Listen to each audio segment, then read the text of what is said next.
Morning, students. Starting with the name of Allah, I hope you are fine. Now we start our today lectures. Pressure in liquid. Last में आप लोगों ने atmospheric pressure हम लोगों ने find out किया था, जिसमें आप लोगों ने रीड आउट किया था कि जैसे हम लोग ग्राउंड की तरफ आते जाएंगे तो एटमॉस्फेरिक प्रेशर इंक्रीज़ होता जाएगा और अप लेवल पे जाके वो डिक्रीज़ हो जाएगा।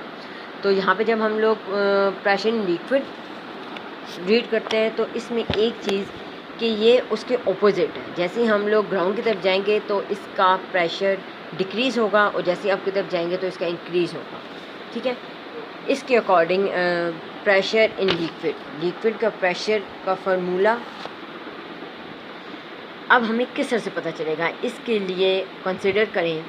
इसका फार्मूला फाइंड आउट करने के लिए एक टैंक लेते हैं जिसके अंदर वाटर की फिलिंग हम लोग कर लेते हैं इस लेवल तक। अब इसके अंदर कोई भी आप लोग ऑब्जेक्ट थ्रो करें, कोई भी फेंके, कोई ब्लॉक, कोई भी जिसका एरिया ए मौजूद है। ठीक है, इस एरिया ए के ऑब्जेक्ट के और पानी के अप लेवल तक का जितना भी डिस्टेंस होगा उसको हम लोग एच कहेंगे। इस वजह से इसमें जब ये वाटर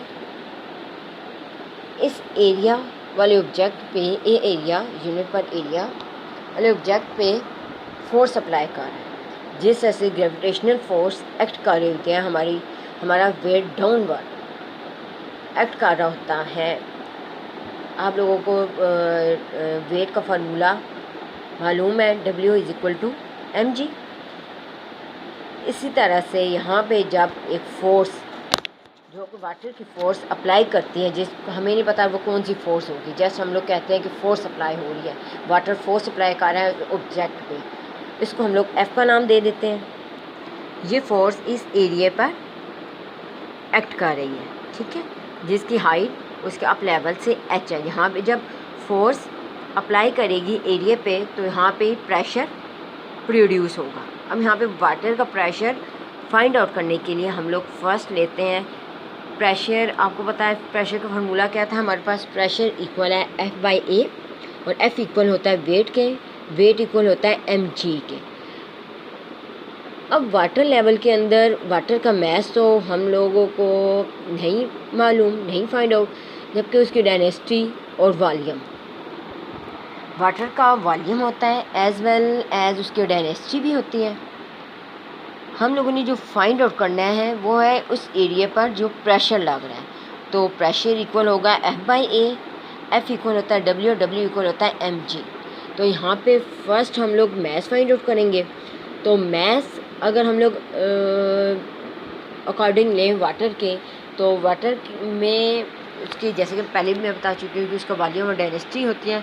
तो डेंसिटी के अकॉर्डिंग डेंसिटी इक्वल होती है मैस बाय वॉल्यूम। यहाँ पे अगर मैस फाइंड आउट करना हो तो वॉल्यूम जब हम लोग रीअरेंज करते हैं वैल्यूज़ को तो मैस इक्वल आ जाएगा डेंसिटी इनटू वॉल्यूम। डेंसिटी को हम लोग डेंसिटी का जो सिंबल होता है वो होता है रो, जिसको हम लोग छोटा p आप लोग इस तरह से लिखते हैं डेंसिटी को। और वॉल्यूम, अब वॉल्यूम किस इक्वल होता है एरिया मल्टीप्लाई हाइट, जो कि आप लोग डायग्राम में देख सकते हैं गिवन है एरिया और हाइट, ये दोनों हमें वाटर के अंदर गिवन है। इट्स मीन वॉल्यूम हम लोग फाइंड आउट कर सकते हैं एरिया मल्टीप्लाई हाइट, इसका सिंबल है A × H। ठीक है, वॉल्यूम आ जाएगा हमारे पास A × H × रो, ये तीन आगे P × A × H, ये हमारे पास आ गया मैस। मैस M को हम लोग किससे चेंज कर देंगे, रो, एरिया, हाइट और G W के फार्मूले के अंदर जो मौजूद था। यहाँ पे हमारे पास फोर्स किस इक्वल आ गई, फोर्स को हम लोगों ने M को पहले फाइंड आउट किया डेंसिटी और वॉल्यूम के फार्मूले से। हमारे पास आ गया रो, एरिया, हाइट इनटू G। ठीक है, ये जस्ट F फाइंड आउट हुआ है।